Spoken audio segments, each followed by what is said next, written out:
Sa Philippine Olympic Committee, nagsagawa ng isang clarificatory meeting noong Martes ng umaga sa Century Park Hotel upang resolbahin ang 5 electoral protest laban sa ilang mga kandidato sa POC election sa November 29.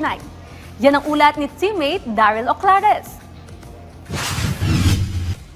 Tinalakay sa isang clarificatory meeting noong Martes ng umaga sa Century Park Hotel ang mga electoral protest sa ilang mga kandidatong tatakbo sa Philippine Olympic Committee elections. Sa pangunguna ni POC Electoral Committee Chairman Attorney Teodoro Calao IV at Philippine Sports Commission Commissioner Olivia Bongco, isa-isang pinag-usapan ang 5 official electoral protests. Kabilang narito ang inihain na kaso kontra kay incumbent POC President Abraham Bambol Tolentino kaugnay ng transparency ng kanyang pamamalakad sa komite. Sa panayam ng PTV Sports Network, mariing itinanggi ni Tolentino ang mga ipinaparatang sa kanya.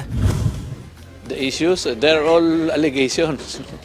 Wala nga sa wala sa bylaws ng POC yung allegations to be disqualified.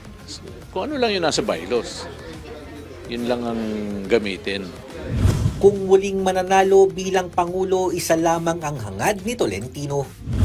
Kailangan masustain namin yung lahat ng success na ginawa natin. Matapos ang naging mga pagdinig, bibigyan ng Electoral Committee ang parehong partido hanggang Sabado ng hapon para makapagsumite ng kanilang mga submission bago magpataw ng desisyon sa mga inihain na electoral protest. Daryl Oclares para sa Pambansang TV sa Bagong Pilipinas.